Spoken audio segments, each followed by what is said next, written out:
반갑습니다. 원빈입니다. 붓다의 마음을 세상에 전하다. 붓다스쿨 촉독 시간입니다. 오늘은 나를 살리는 논어 한마디 붓코칭 시간입니다. 이 책을 가지고 온 건 어른 수업 도중에 호학이 중요하다. 공부하는 것을 즐기는 습관이 매우 중요한 덕목이다. 라고 하는 걸 자주 강조했습니다. 호학이라고 하는 단어는 많은 분들이 알듯이 논어에 나오는 단어여서요. 이 논어 한마디 책을 가지고 왔습니다. 오늘은 그 중에서도 특히 인간관계를 배우는 것, 인간관계를 건강하게 가꾸는 것, 그리고 배운 것을 실천하는 방법에 대해서 한번 소개해 보려고 합니다.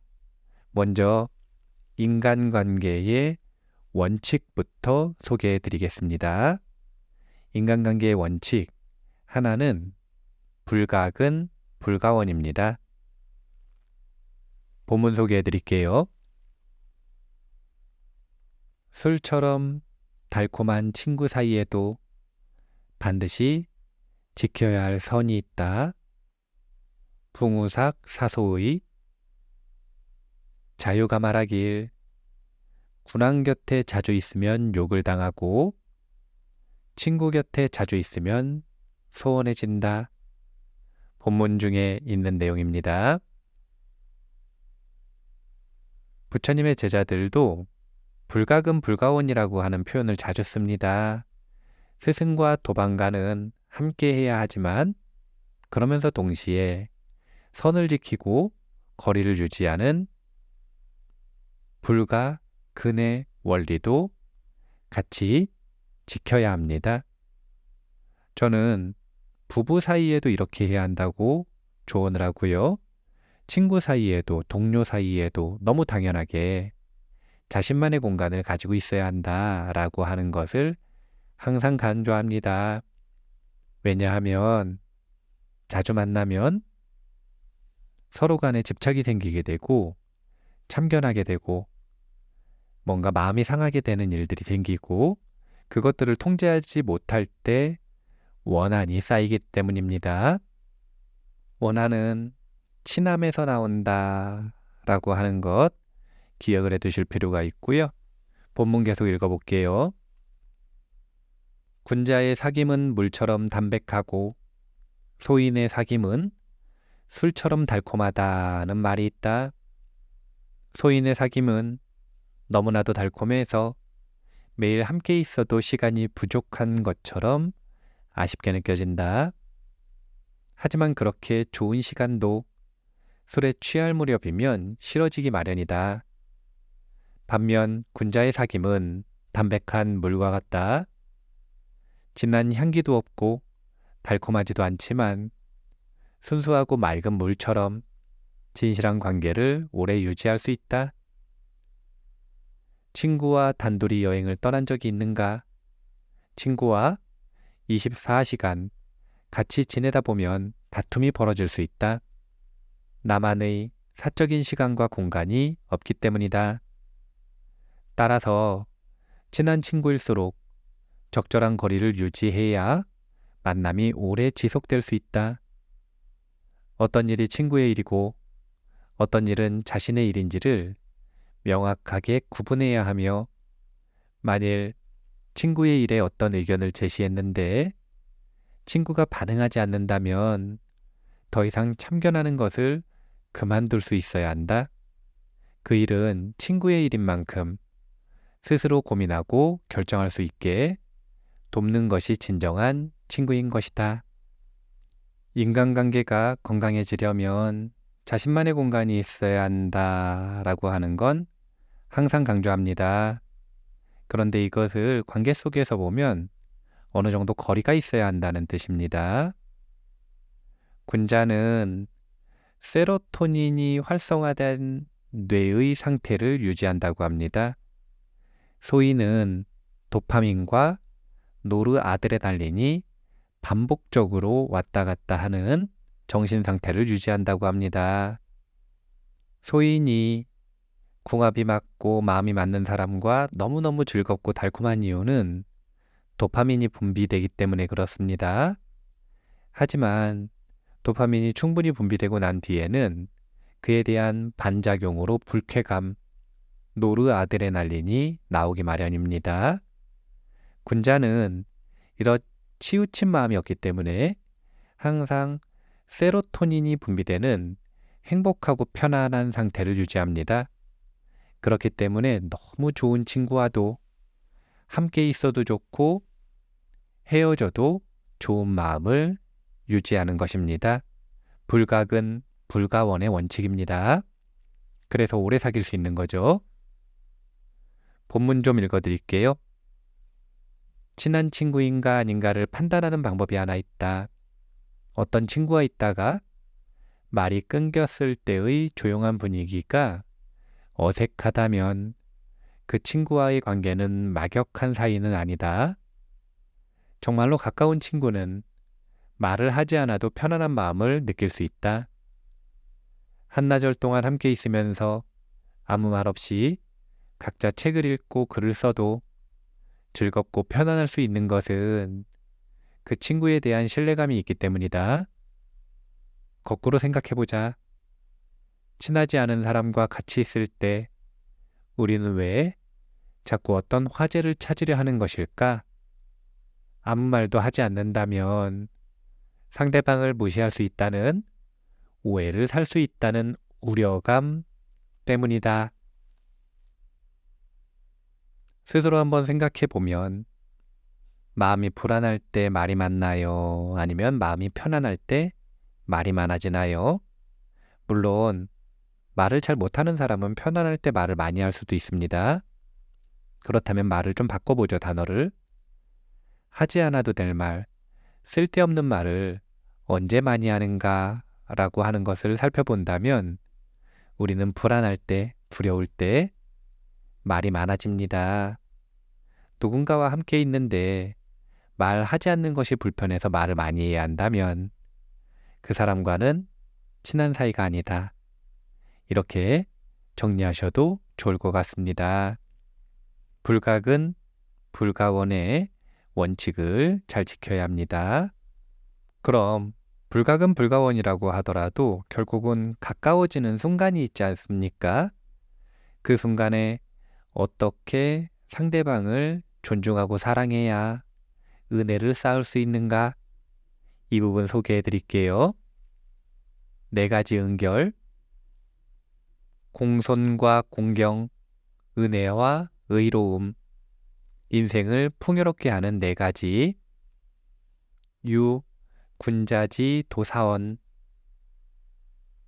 공자가 자산에 대해 말하길, 군자의 도 4가지를 가지고 있으니 행동이 공손하고 윗사람을 공경하며 백성에게 은혜를 베풀고 백성을 의롭게 다스렸다.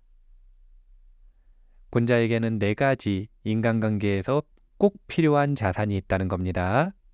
첫 번째, 누구에게나 공손합니다.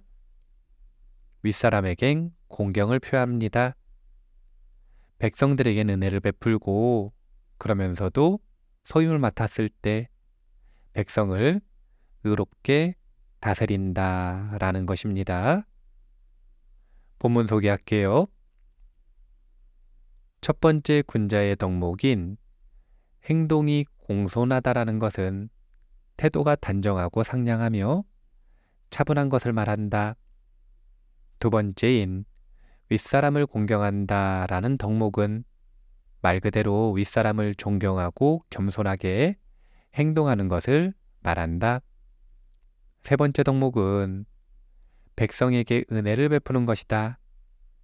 지금으로 치자면 국민의 복지와 민생을 챙기라는 것이라 할 수 있다.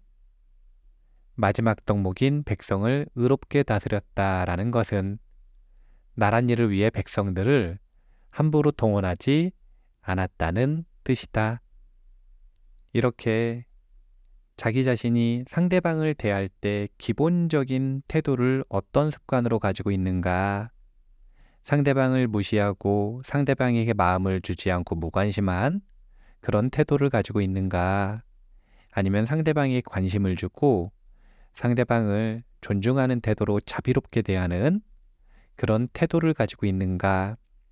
이 자동화된 습관에 따라 무의식적으로 행동하는 이 태도에 따라 우리가 어쩔 수 없이 사람을 만났을 때, 또 너무 좋아하는 사람을 만났을 때 그 사람과 은혜를 지속적으로 쌓아나갈 것인지 아니면 원한을 끊임없이 축적할 것인지가 아주 중요하게 결정된다고 볼 수 있습니다. 그렇기 때문에 결국은 존중하는 태도를 가져야 하는데요. 그 중에서 수위찬탄의 원리를 소개하겠습니다.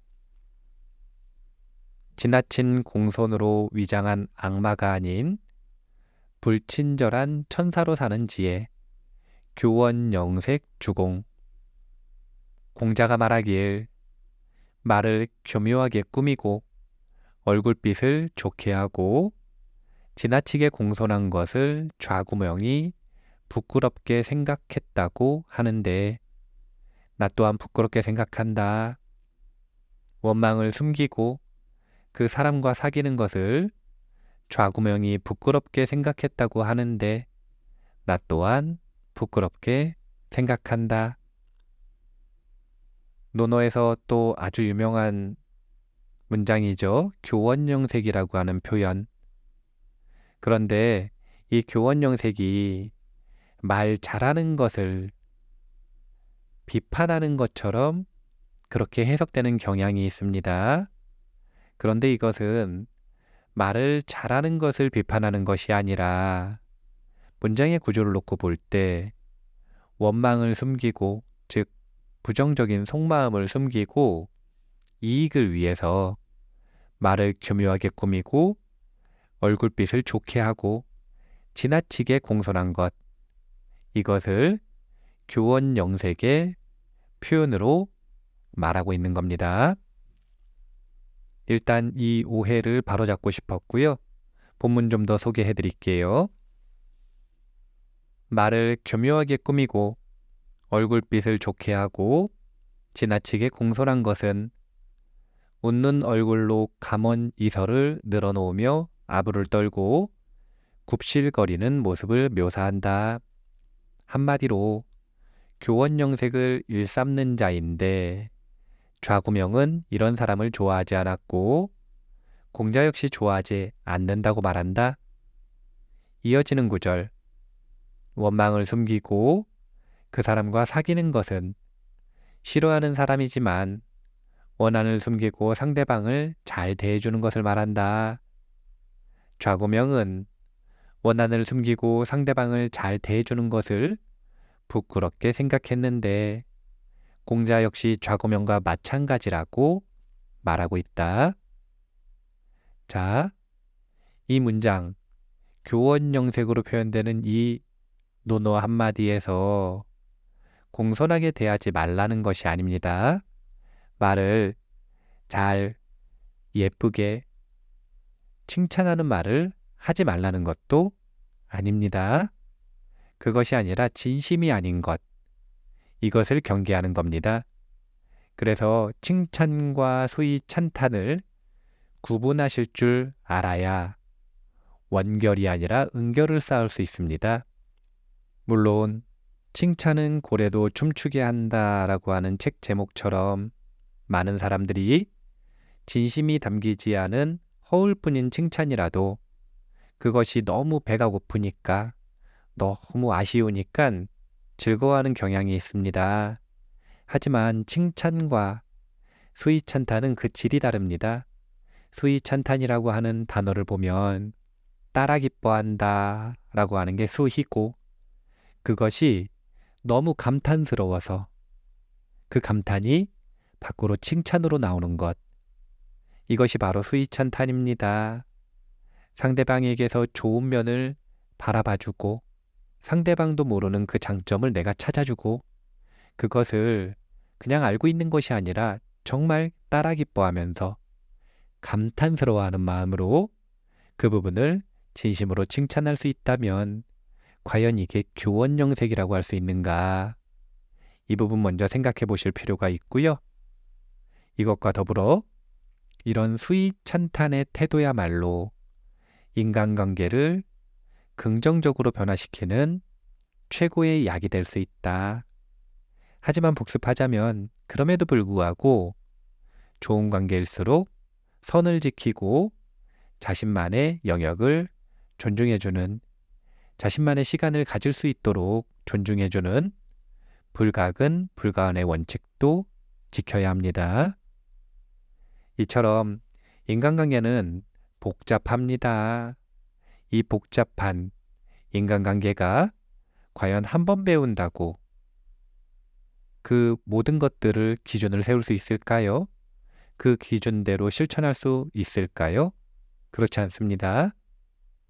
호호하기의 습관이 중요한 이유는 이러한 주제에 대해서 자신이 배우고 실천해보고 그리고 끊임없이 개선해 나가는 그 모든 공부의 과정을 즐거워해야 하기 때문입니다. 즐거워하지 않는다면 오랫동안 하지 못하기 때문입니다.